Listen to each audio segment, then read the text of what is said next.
University మంచి భవిష్యత్తు కోసం తెలుగు విద్యార్థులు ఇష్టపడే యూనివర్సిటీ. కాల్ 9059052378 9059052379. ఆ మాధవ్ గారిని ఊరికినే వదలటానికి వీలేదు. అబ్బా ఏమిటా నువ్వు ఓ పంచి మంచి పొట్లకి తుంది దాని ముక్కుల నిండా గుడ్డుగారం బాగా దట్టించి ఆ మాధవ్ గారి గొడ్ల మీద కొద్ది దాంతో వాడు గొడ్లు చావాలి, ఆ గొడ్డుగాడు చావాలి. అది ఆ పంచి. అలాగేనండి, అలాగే.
ఎక్కడికేంటండి?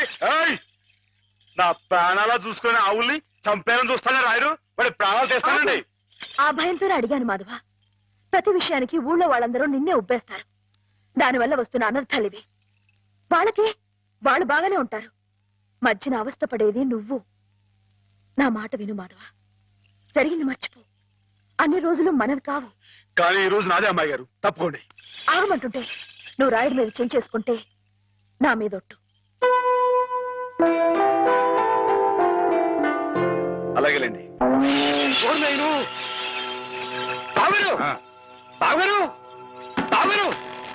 ఎద్దు ఎద్దు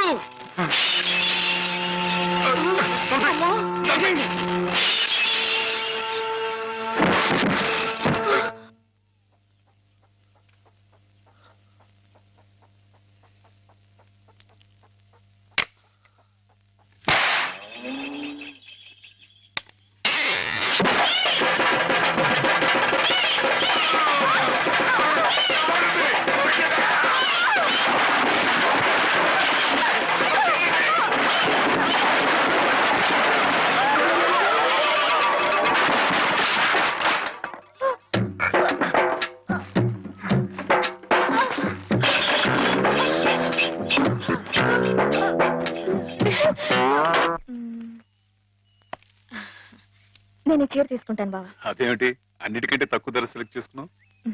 ఇంట్లో ఉండేదాన్నే కదా, నాకు ఇచ్చాలే. హ్యామ్ ఎప్పుడు వస్తుందో ఏమిటో, తనకు కూడా వచ్చారు, నువ్వే చూడరాదు. నాకేం తెలుస్తుంది బావా, హేమని కట్టుకోబోయేవాడివి. నువ్వే సెలెక్ట్ చేయి. నా సెలక్షన్ తనకి నచ్చుతుందో లేదో. నచ్చకపోతే ముక్కు పిండి కట్టించు. మీ ఆవిడ చేత ఆ మాత్రం కూడా చేయించలేవా? ఇది బాగుంటుంది. ఏమిటి బావా ఎప్పుడొచ్చా? ఇప్పుడే. అత్తయ్య పండక్కి చీరలు పంపించిందే, నీకేది కావాలో తీసుకో. మరి నీకు నేను ఇది తీసుకున్నాను. నాకు ఇది బాగుంది. నేను చెప్పలేదు హేమకి నా టేస్ట్ నచ్చదని. నువ్వే సెలెక్ట్ చేసావు బావా. ఏదోలే, నీకు అది నచ్చింది కదా, అది తీసుకో. అదేం కాదు, నీ సెలక్షన్ ఏదో అమ్మగారు, చెప్పాల్సిందే. ఎవడో? నువ్వే గనక నీ నచ్చింది బావా, తీసుకో. నీ సెలక్షన్ నేను చెప్పాల్సిందే. నేను చెప్పను. బావా. గొడవ ఏంటండి? ఏం లేదు మాధవ, హేమకి ఏ చీర అయితే బాగుంటుందో నువ్వు పెద్ద కన్ఫ్యూషన్ తో చర్చ. ఫైనల్ గా నువ్వు చెప్పునైనా ఆవిడకి ఏ చీర బాగుంటుందో. అయ్యి బాబోయ్, దానికంత చర్చ కావాలేంటండి? మల్లెపూలంటే అమ్మాయి గారికి ఇదిగో ఈ మంచి గంధం రంగు చీర అయితే టెన్షన్ గా నప్పుద్దండి. కరెక్ట్, హేమ సెలక్షన్ అదే. ఇదిగోనయ్యా నేను రాంచిన నాటకం. ఇదిగా ఆ మాధవుడు ఉట్టి ఉబ్బులింగడు. వెళ్ళి వాడి కాళ్ళ మీద పడి కాకా పట్టడం కాదు, బాగా బాగా ఉదయి. దాంతో వాడి ఈ నాటకం ఆడడానికి ఒప్పుకుంటాడు. అప్పుడు స్టేజ్ మీద బాగా చిటకటాన్ని కళ్ళు చేతులు విరిచాయి. మనం ఆడుతున్న ఈ డ్రామా తెలియక చూసేవాళ్ళు ఇది నాటకమేనో సంబరపడిపోతారు. మన పని నెరవేరుతుంది. శంభో శంకర పాహిమాం పాహిమాం, మహాదేవదేవ పాహిమాం పాహిమాం. ఎవరది? సూర్య గారు మీరా? ఏమిటండి ఇది? సాటినట్లు మీరు మా కాళ్ళ మీద పట్టండి. మీ ముందు నేను నట్టుని కాదు, బోల్టుని కాదు, సూర్యుడు ముందు దిగుట్టి లాంటి వాడిని. ఎంత స్వామి, సింహం ముందు చిట్టెలికి లాంటి వాడిని, బంగారం ముందు ఇత్తడి లాంటి వాడిని. సరే ముందు కూర్చోండి. అయ్యో అపరాధం స్వామి. ఏమండి? తమరు కూర్చోండి. తమరు సాక్షాత్ శివస్వరూపులు. ఈ జిల్లాకే శివుడు, భారతదేశానికే శివుడు, అమెరికా కూడా తమరే శివులు. ఈ గుళ్ళల్లో ఉన్న శివులంతా నకిలీలు. తమరొక్కరే అసలైన శిశులైన పరమశివులు. తమరు అనుగ్రహిస్తానంటే నటుడిగా నాదో చిన్న కోరిక. భలేవరే, ఎవరు చెప్పండి? నాటకాలాడుతూ బతుకుతున్నవాణ్ణి, పిల్లకు పెళ్లి చేసే స్తోమత లేనివాణ్ణి. తమరు శివుడు వేషం వేస్తున్నారంటే చాలు, జనం తండోపతండాలుగా వస్తారు. టిక్కెట్లు బ్రహ్మాండంగా తిరుగుతాయి. డబ్బు వడగళ్ల వాళ్ళ కురుస్తుంది. ఎటు చూసినా జన సందోహం, ఎక్కడ చూసినా తమకు జేజేలు. ఆ రాబడితో కూతురు వివాహం జరిపించుకోవచ్చన్న స్వార్థంతో వచ్చాను మాధవ స్వామి. ఆడపిల్లకు పెళ్లి జరిపిస్తానంటే మా వంతు సహాయం మేము తప్పకుండా చేస్తాం సూర్యారావు గారు. ధన్యుణ్ణి స్వామి. శివుడు పాత్ర ప్రధానంగా పెట్టుకుని నేను నాటకం రాయించాను. అందులో నాదో చిన్న రాక్షసుడు పాత్ర. మొత్తం మీరే, అంతా శివమయం. రుద్రం భజే శౌర్య భద్రం భజే అని మేము స్తోత్రం చేస్తుంటే తమరు పరమశివులు తాండవం, హరుడు శశిధరుడు అని మేం కీర్తిస్తుంటే తమరు అపరశివులు నర్తనం, లాస్య నర్తనం. ఇలా పెద్ద పెద్ద సెట్టింగులతో, ఫైర్ వర్కులతో, వైర్ వర్కులతో అదిరిపోతుంది అనుకోండి. అదరగొట్టేస్తాం. మా పార్టీ మాకు వదిలేండి. కథ పార్టీ ఎవరు చెప్పండి. రాక్షసులు తపస్సు చేస్తారు, పరమశివుడు దర్శనమిస్తాడు. ఎవరి చేత చావు రాకుండా వరం కోరుకుంటారు. మరి శివుడు వరం ఇచ్చేశాడా? గోళా శంకరుడు కదండి, పాస్ చేసేయండి. ఆ తర్వాత అప్పుడు ఆ ముష్కర్లు, ఆ దుష్కర్లు శివుణ్ణి చంపబోతే వరం ఇచ్చిన పాపానికి చావు దెబ్బలు తింటూ ఉంటాడు. పార్వతి ప్రవేశించి ధర్మ వినాశకుల మీద దయ్యేమిటని ఈయనకి ప్రేరణ కలిగిస్తే. అండి అమ్మాయి గారు, మీరు ఎలా సాగదీస్తారో ఏమో నాకు తెలియదు కానీ మనం తాణం చేస్తుంటే స్టేజ్ దత్తలిపోవాలండి. ఈ మధ్యకాలంలో మన స్టేట్ లో ఇట్టాను శివుడు పుట్లో అనిపించాలనా? హేమ నేర్పగలదు, నువ్వు నేర్చుకుంటావు. అది సరే గాని ఇలాంటిది ఎక్కడ ఏ పురాణంలో లేదే. లేకపోతే ఏమండి, ఇందులో మా గొప్ప నీతి ఉంది కదండి. మగాడు తొందరపడి తప్పు చేసిన ఆడది సరిదిద్ది మంచి చేయాలని. ఎప్పుడు నాయన ప్రదర్శన? మీరు ఎప్పుడు పాస్ చేస్తే అప్పుడేనండి. బాబా అసలు ఎలా మొదలవుతుంది? అరణ్యంలో రాక్షస బృందం శివుణ్ణి గురించి తపస్సు చేస్తూ ఉంటుంది. నన్ను తిట్టారే? ఈ ఆట ఆడదాం రమ్మని హేమే పిలిచింది. హేమకేమా అన్నా ఉంటే చెమడాలు ఉంటాయి, జాగ్రత్త. బాలేరుని హేమని పేరు పెట్టి పిలుస్తావు. అమ్మాయి గారు అని అను. అను అమ్మాయి గారని. అమ్మాయి గారు, అమ్మాయి గారు. మాధవ, హేమమ్మ విషయంలో నా కోరిక సబబుగా లేదా? మనకు అర్హత లేదురా. అసలు అలాంటి ఆలోచన తప్పు.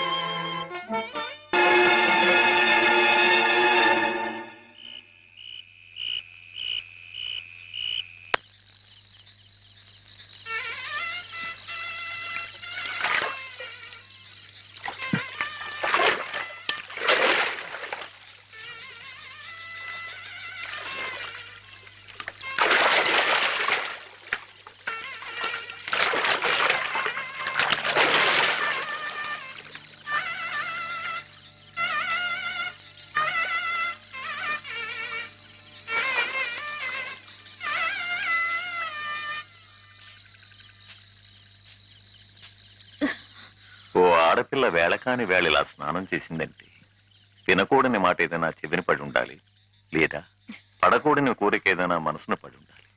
అవునా అమ్మా? రాత్రి శివుడి వేషంలో ఉన్న మాధవ్ పక్కన నేను పార్వతిలా నిలబడాల్సి వచ్చింది బాబా. పార్వతిలా నటిస్తేనే స్నానం చేశావు. రేపు ఆ శివుడి పక్కన పార్వతిలా జీవించాల్సి వస్తే?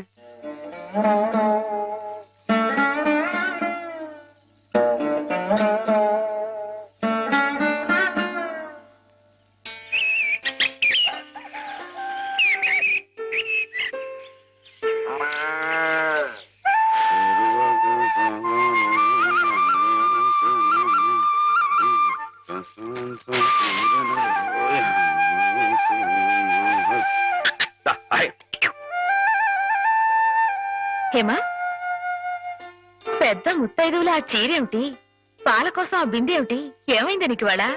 ఏం కాలా, నేను వెళ్ళి నీళ్లు తీసుకొస్తాను, నువ్వు వెళ్ళి పాలు తీసుకురా. రోజు నువ్వు వెళ్ళి పాలు తీసుకొచ్చేదానివి, ఇవాళ కొత్తగా ఏం మార్పు వచ్చింది? నిన్నటి ఆదివారం వెళ్ళిపోయి వాళ్ళ సోమవారం వచ్చింది, అదే మార్పు. పెద్ద మాటలు. నేనెప్పుడో నీళ్లు తీసుకొచ్చేసాను, నువ్వు వెళ్ళి పాలు తీసుకురా. టైంకి సరిగ్గా కాఫీ అందకపోతే ఒక్క నిమిషంలో సోమవారాన్ని మంగళవారం చేసేస్తాడు నాన్న. నువ్వు వెళ్ళు.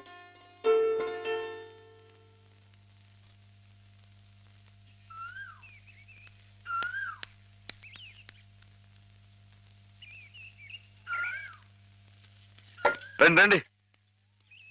ఏంటమ్మా గారు ఆలస్యం లేచారేంటండి? కళ్ళు కలవల్లా ఉన్నాయి. పాలు పాలు రెడీయేగానండి. రాత్రి స్టేజ్ మీదకి అసలు నిజంగానే ఆదిశక్తి వచ్చి ఉంటుందండి. చూశారు కదండి రాత్రి మీరు వచ్చిన వంగతో వాళ్ళందరినీ ఎలా ఉతికి పారేశానో. పాలు రాత్రి దెబ్బతో నాకు గట్టి నమ్మకం వచ్చేసిందండి. నాకు ఎప్పుడు ఏ ఆపద వచ్చినా మీరు వచ్చి కాపాడేస్తారని.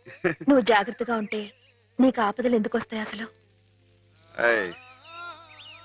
ఎదుటి వాడిని చదవగలిగే లౌక్యం నీకు రావాలని రోజు దేవుడికి దండం పెట్టుకుంటున్నాను. నిజమా అమ్మాయి గారు? రోజు నా గురించి మీరు దేవుడికి దండం పెట్టుకుంటారా? పాలు చూడు. బాగుంది నాన్న, బాగుందండి. శుభం. మరి అబ్బాయికి అమ్మాయి నచ్చింది కాబట్టి ఆ ఇచ్చిపుచ్చుకోవడాలు కూడా మరి ఎవరండి బాబు? అబ్బాయి గారికి అమ్మాయి గారు పాస్ అయిపోయి సరే అండి, మరి అమ్మాయి గారికి అబ్బాయి గారు పాస్ అవ్వట్లేదు ఏంటండి? అయ్య బాబా. వెళ్తాం గారు మిమ్మల్ని కొంచెం అలా బయటికి రండి. రండి. అమ్మాయి గారు మీకు పెళ్లి కొడుకు అన్ని విధాలా నచ్చితేనే ఈ పెళ్లి జరుగుతుంది, లేకపోతే జరగదు. చెప్పండి, మీకు అబ్బాయి నచ్చాడా? ఆడపిల్లలు నువ్వు ఇట్ట అడగగానే అట చెప్పేస్తారా? రైటేలేండి, ఇటప్పుడు కొంచెం ఇరకాడంగానే ఉంటుంది. ఓ పని చేయండి, అబ్బాయి మీకు నచ్చితే నవ్వుతూ తలదించుకోండి, నచ్చలేదనుకోండి కోపంగా నాకేసి తిరిగి చూడండి. అయ్యి బాబాయ్ అదేంటండి? అటు నవ్వు కాదు ఇటు కోపం కాదు, అటు బాధగా చూసి అర్థం ఏంటండి? నాన్నని చెల్లెల్ని మిమ్మల్ని అందరినీ వదిలి వెళ్ళాలంటే బాధగా ఉంది. రైటేనండి, ఆడపిల్ల అంటే అంతే కదండి. పాప రేపు హేమ గారు కూడా అంతేలే. వదిలేస్తే లింకులు పెట్టేస్తాడు. నీకాయన నచ్చారా లేదా అది చెప్పు.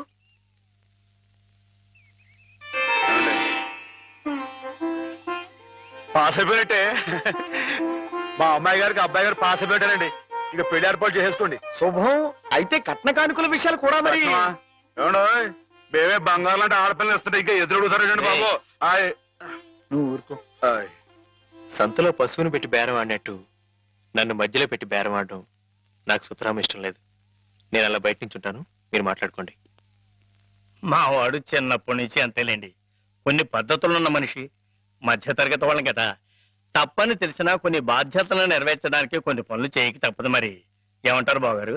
అవన్నీ ఎందుకండి, ఆ పుచ్చుకునేది ఏదో ఒక ముక్క మా మనసులో వేయండి. ఒక 50,000 అయితే సబబుగా ఉంటుందంటారు. సరే బావగారు, మీ సంబంధం మాకు నచ్చిందండి.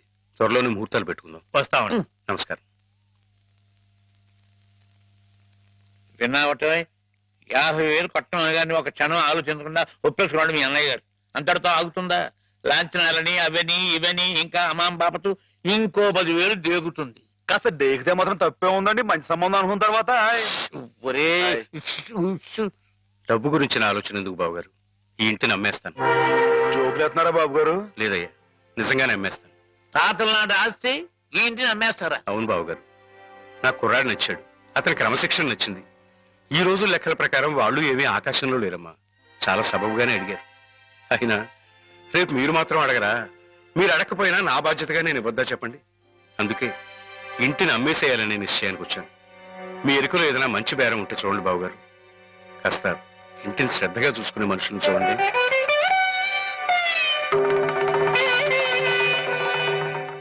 బామ్మగారు, ఎవరు? మాధవ. హాయ్. రా బాబు కూర్చో. మా వెధవా ఇంట్లో లేడు. నేను మీతోనే పని నుండి వచ్చానండి. నా కోసమా? ఏమిటి బాబు? నేను మిమ్మల్ని ఒకటి అడుగుతానండి, మీరు కాదనకుండా నాకు మాట ఇవ్వాలి. ఏమిటది? ముందు మాట ఇవ్వండి, తర్వాత చెప్తాను. సరే, మాట ఇస్తున్నాను. ఏమిటో చెప్పు. ఇదిగోండి, ఈ డబ్బు తీసుకోండి. డబ్బా? హాయ్. ఎందుకు? ఇది మీ డబ్బుగా బాబు గారికి మీరు ఇవ్వాలి. నా డబ్బుగా బాబు గారికి ఇవ్వాలా? హాయ్. ఎందుకని? లలితమ్మ గారికి మంచి పెళ్లి సంబంధం కుదిరిందండి. 50,000 దాకా కట్నం అడిగారు. ఆ డబ్బు కోసం బాబు గారు ఇల్లు అమ్మేస్తున్నారు. ఇల్లు అమ్మేస్తే ఆయన ఏమైపోతారు పాపం? అందుకే కదండి ఈ డబ్బు ఇస్తున్నాను. నాకు ఎప్పటి నుంచోనండి బాబు గారి పుస్తకం వచ్చేయించాలన్న చిన్న ఆలోచన ఉందండి. ఆ కోరిక ఉపయోగించుకుని ఈ డబ్బు బజార్ కింద ఇచ్చామనుకోండి, ఆ పెళ్లి ఖర్చుకి ఉపయోగపడుతుంది, ఆ ఇల్లు నిలుస్తుందండి. అవును, ఇంత డబ్బు ఎక్కడిది నీకు? అప్పు చేశావా? నాకు ఆవులున్నాయి కదండి, అందులో కొన్ని అమ్మేశానండి. మిగతావేమో బేరం పెట్టాను. ఇలా అన్ని అమ్మేసుకుంటే నువ్వేం తిందామని. మళ్ళెవరే, మీరంతా లేరేంటండి? మీ ఇంటికి వస్తే ఓ ముద్దు పెట్టరా? నాకు ఈ సాయం చేసి పెడతారు కదండి. మారేడు దళం శివుని పాదాలు తాకాలంటే ఏ చేతులు కాదంటాయి? ఎంత దొడ్డ మనసురా నాయనా నీది. ఏమిటి బామ్మగారు, నా కావ్యాలను మీరు వచ్చి అది కాదు బాబు గారు, మా వారు బోలుడు హైవేస్ నాకు వదిలి వెళ్లిపోయారు. అనుభవించడానికి నేను నా మనవడు మిగిలాం. ఆ డబ్బు ఇలాంటి పుణ్యకార్యాలకు ఉపయోగిస్తే నా జన్మ తరిస్తుందనిపించింది. బామ్మగారు ఏంటండి పొద్దునే జన్మలు అయ్యి అంటున్నారు? నాన్నగారు పుస్తకాలన్నీ బామ్మగారు అచ్చు వేయిస్తారట మాధవ. అయ్యో బాబోయ్, ఎంత శుభవార్తనానండి. అనండి బాబు గారు, ఇక రామాయణం మహాభారతం పక్కన పేటేసో కూర్చుంటాయి మీ పుస్తకాలు. కానీ నా పుస్తకాల మీద మీకు రాబడి పెద్దగా ఉండకపోవచ్చు బామ్మగారు. మాకు పైసా రాబడి రాకపోయినా పర్వాలేదు బాబు గారు. ఒక మహాకవి రాసిన అపురూప గ్రంథాలు వెలుగు చూడాలి. మీరేమిటో, మీ కళానికున్న శక్తి ఏమిటో 10 మందికి తెలియాలి. ఏం మాధవా? లక్ష విలువ చేసే మాట అన్నారండి. ఆ మాటతో పాటే బజానాగా ఇంత ఇప్పించేస్తే ఈ విషయం పాస్ అయిపోద్దండి. మాధవ, బేరాలు ఆడడానికి బజానాలు పుచ్చుకోవడానికి ఇది నువ్వు పశువుల సంతకెళ్ళి చేసే పశువుల బేరం అనుకున్నావుటయ్యా? ఇటువంటివి నచ్చవు నాకు. రైటే బాబు, ఇప్పుడు ఆవులు గేదెల మధ్య గడిపేవాడిని. అంతవరకు ఆలోచించాను. తప్పే. మాధవేం తప్పుగా అనలేదు బాబు గారు. మీకు ఎంతో కొంత ఇవ్వటం మా బాధ్యత, ధర్మం. ప్రస్తుతానికి 50,000 అట్టి పెట్టండి. ఇప్పుడు ఎందుకు బామ్మగారు? రేపు పుస్తకాలన్నీ వచ్చైన తర్వాత ఏకమొత్తంగా ఇద్దరు గాని ఉంచండి బాబు గారు. పెద్దమ్మాయి గారు పెళ్ళని కూడా అనుకుంటున్నారట కదా, దేనికైనా అక్కడికి వస్తుంది. బామ్మగారు మాట కాదనకండి బాబు, ఉంచండి. మన అవసరం పాస్ అయిపోతుంది. ఇచ్చేయండి.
ఏమిటి?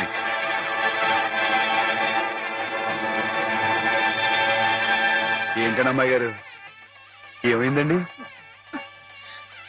ఏం లేదు.